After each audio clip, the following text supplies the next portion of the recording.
आज आमे बनैबा restaurant style butter paneer. या देखा जमती यमी खाइबा बहुत टेस्टी। या बनैबा बहुत सहज। तो चलते स्टार्ट करवा।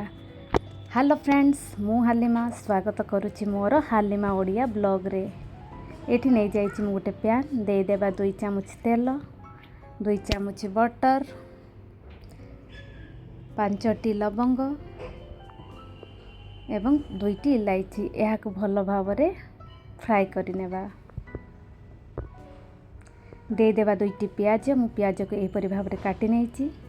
दे देबा 3टी रसुण, 1 इंच अदा। यह को मध्य भल भावरे सिझे नेबा। एटी प्याज सिझी गलानी। आमे दे देबा एथिरे टमाटो। एटी मु 3टी टमाटो नेछि। आपण चाहिले कम बेसी मध्य करि परिबे। मु नेछि 15टी काजू। या को मध्य आपण माने कम बेसी करि परिबे। या को भल भावरे सिझाई नेबा एवं 10 मिनिट पर्यंत सिझेइबा। 10 मिनिट हो जाइछि। टमाटो मध्य सिझी जाइछि। या को ठंडा हेबा को छाड़ी देबा।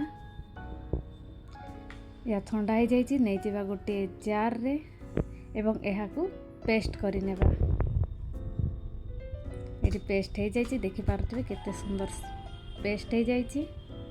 या को गोटे छाणी साहाय्य छाणी नेबा जेमति कि तार जहाँ भी चोपा सब रही बाहरी जावा। आपण चाहिले एमती मध्य करि परिबे।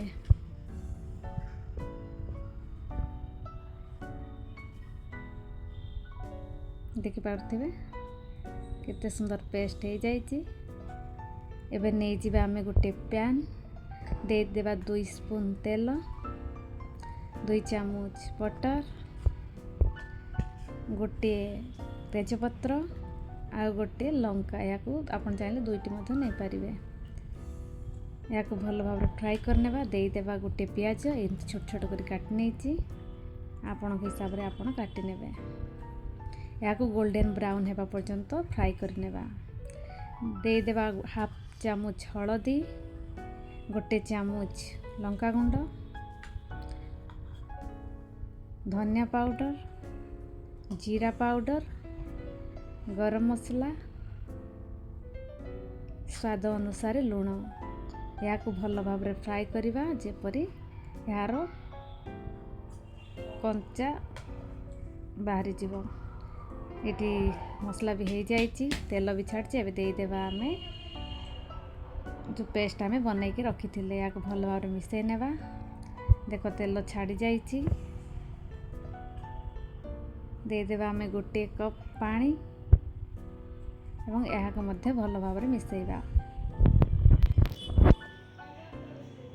आपण को हिसाब रे आपण ग्रेवी करेंगे। दे देबा हमें क्रीम। एटा दुकान रे मिलता फ्रेश क्रीम। आपण चाहिले घरे थिबा क्रीम मध्य पकई पारिबे, नले दुकान रे मध्य पकई पारिबे। या को भल भाव लो फ्लेम रे मिसै नेबा। देखि पारुथिबे केते सुंदर हो जाइछि। एबे आमे दे देबा पनीर। या को क्यूब साइज रे काटि नेछि। आपण चाहिले आपण को मन पसंद रे काटि नेबे। या को सिझिबा को छाड़ देबा 5 मिनिट पर्यंत। देखि पारछे 5 मिनिट हो जाइछि। पनीर मध्य मसला ऑब्जर्व करि नेछि। दे देबा हमें कस्तूरी मेथी एवं धनिया पत्र। एबे हमर रेडी हो जाइछि बटर पनीर। प्लीज मोर वीडियो जदि आपन को पसंद आसे ताहले लाइक एंड सब्सक्राइब निश्चय करिवे। यह को आपण भात सहित नहेले नान सहित नहेले रोटी सहित मध्य खाई परिवे। वीडियो देखिथिबारु बहुत बहुत धन्यवाद। प्लीज लाइक एंड सब्सक्राइब करबा को भूलिबेनी। देखाबो नेक्स्ट वीडियो रे। Thank you.